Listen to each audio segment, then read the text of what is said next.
I'm going to talk also about local sentiment. In our observatory, I didn't have a chance to just touch on our objectives of the observatory, is to strengthen the delivery of responsible tourism with the focus on biosphere, accessibility, and Indigenous tourism.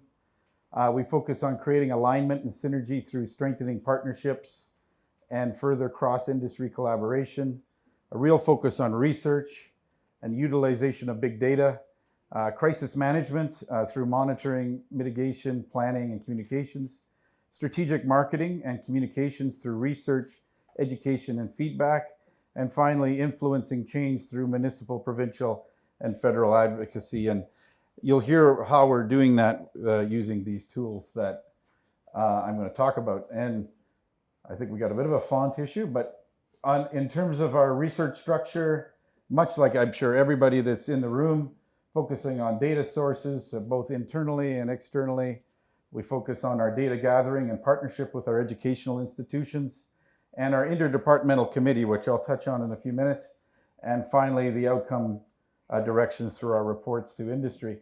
So this is where our local touch points with people and residents and industry are focused on. We focus a lot on the stakeholder and community engagement process, resident perception of tourism, a tourism sentiment index on how we're talked about online, visitor segmentation and visitor volume modeling, and finally, Indigenous engagement. So in terms of the first one, the stakeholder engagement process, I mentioned earlier that in 2012, we completed an 18-month process. It was the first process in Canadian history that had national endorsement, provincial endorsement, and an endorsement, as I mentioned, from every municipality by formal resolution. That was really important that municipalities and regional districts, in our view, formally endorsed the strategy for the future. And that was an important part of a connection with the measurement of the industry. We've now since gone back to the people and residents, population, and now have completed actually officially next month, the recent update from this 10-year strategy to a new 10-year strategy to take us to 2030. As I mentioned, we're the Biosphere certified destination. And another key touch point with local industry and local residents is through that engagement process where we engage our municipal partners who are formally endorsing and engaging and actually putting policies and procedures in place into their planning and procedures bylaws that reference the Biosphere certification in the way they do their business and their goals and values and how it relates to tourism. We also, as I mentioned before, a committed business category where we've got businesses going through the certification process at the local level, and it really focused on engagement there. I mentioned this idea of interdepartmental committee of industry that are not just tourism folks, but agriculture, women's, resource enterprise, recreation, universities, the Okanagan Basin Board, Sustainable Wine Growing Institute. The variety of organizations that touch the tourism industry are at the table planning the future of the destination. Really important that we feel very strongly that we engage as much people in the process as possible and formally involved in its future. Another area, which you just heard about from Barcelona, who did a fabulous job in the way they're analyzing, and we do the same thing, where we connect with residents and ask them a series of questions to identify how tourism compares to other major industries and their perception of new jobs and the local economy, what resident thinks about the important role that tourism plays, understanding the perception of the economic, social, cultural, environmental impact of tourism that it plays, and exploring residents' perception of how tourism industry by region, age, and length of time living in the region. So we look at that. This explains sort of the methodology behind it. We do it once a year. And we ask these questions like how important is the tourism industry to the economic well-being, the economic impact, the social, cultural impact, the environmental impact, the overall benefit of tourism to the community, and understand the resident openness towards tourists. And some of the results from a comparative perspective, from we're 98% in favor, the resident population of in tourism, and understanding the important role that it plays, 95%, and we're ahead of what the provincial average is, as you can see, 88% and 95%, respectively.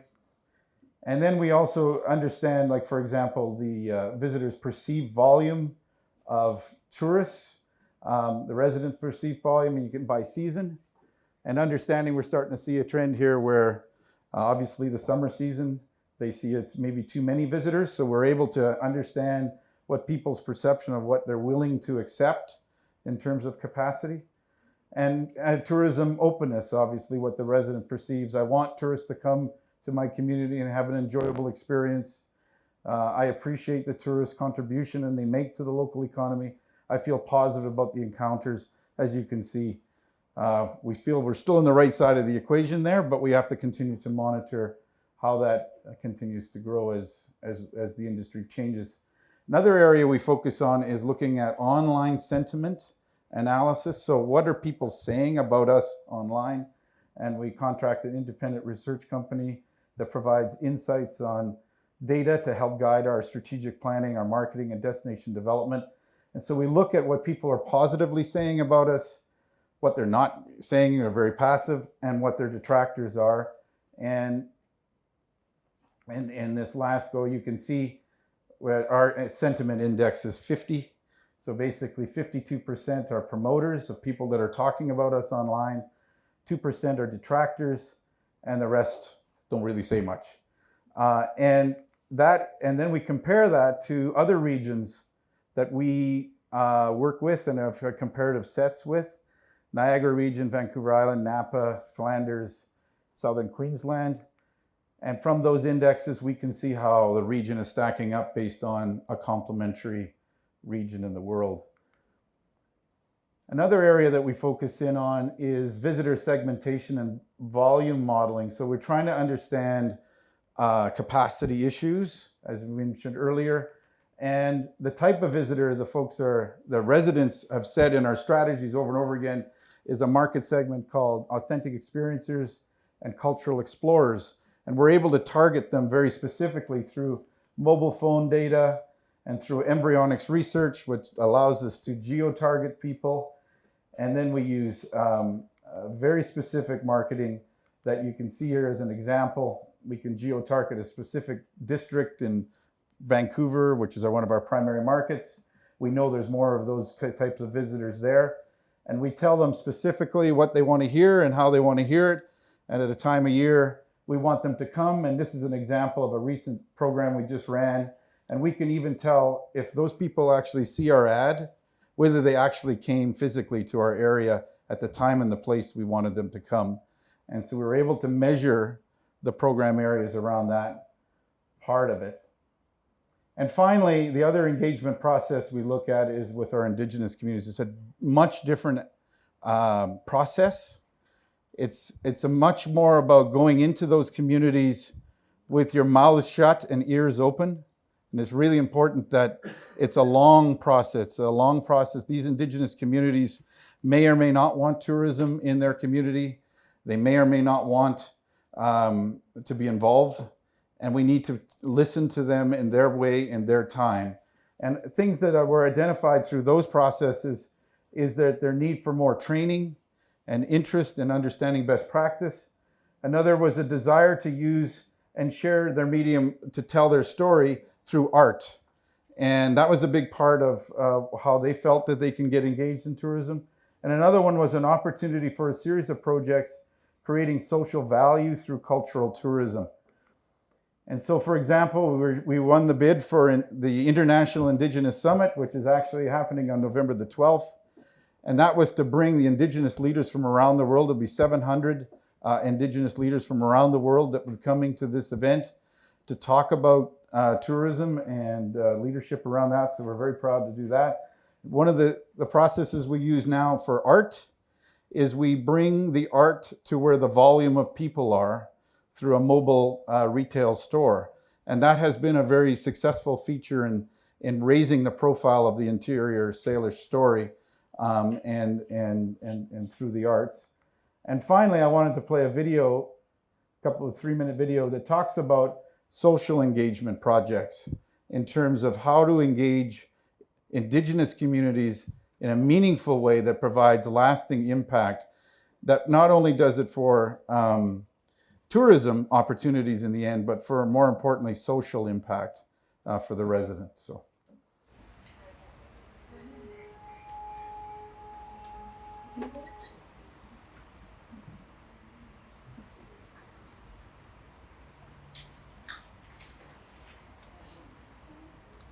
Spending a lot of years here on the Shuswap Lake allowed us to be witness. Yeah,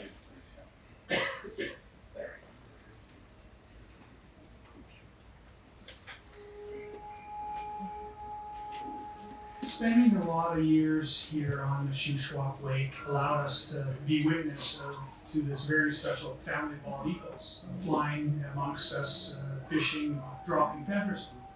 The feathers we would always harvest and treat them specially like they were a gift.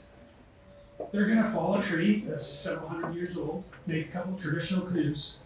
It was really special to be asked to be involved with part of their ceremony, and these feathers will also be part of the ceremony. Making these cotton dig up canoes, and we had this unbelievable gift of all these feathers here. The purpose was to bless these feathers, get them ready for the next journey. These feathers are going to be going to.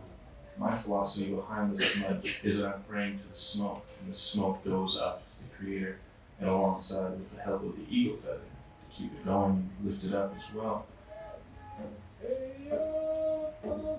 As long as this tree's been standing, and some say 200 years, how many generations have been there? 3 to 4 to 5 generations that walked this earth.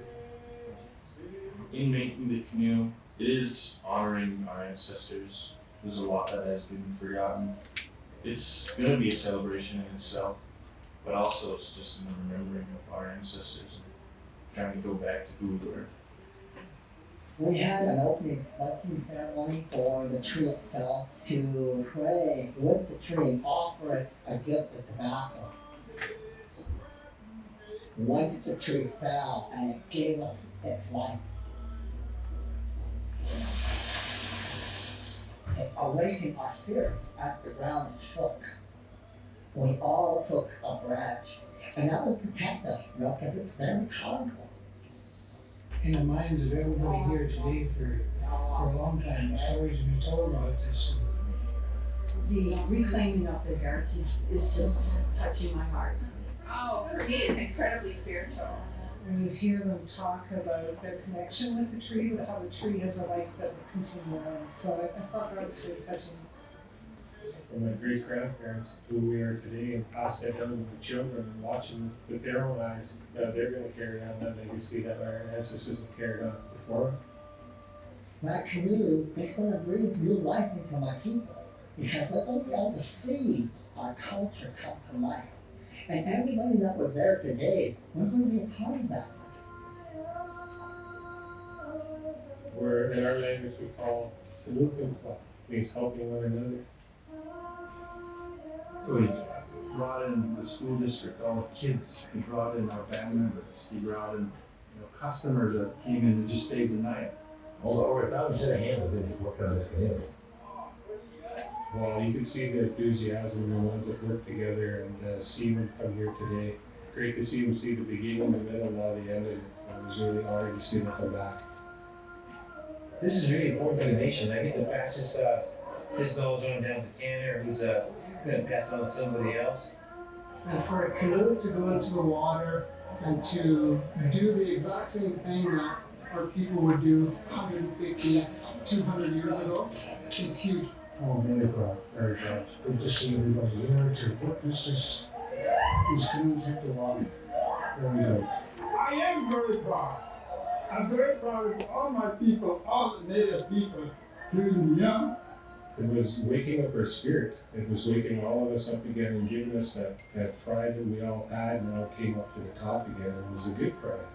There's a lot of honesty, a lot of laughter, a little bit of tears. It was just something that we really quite enjoyed together.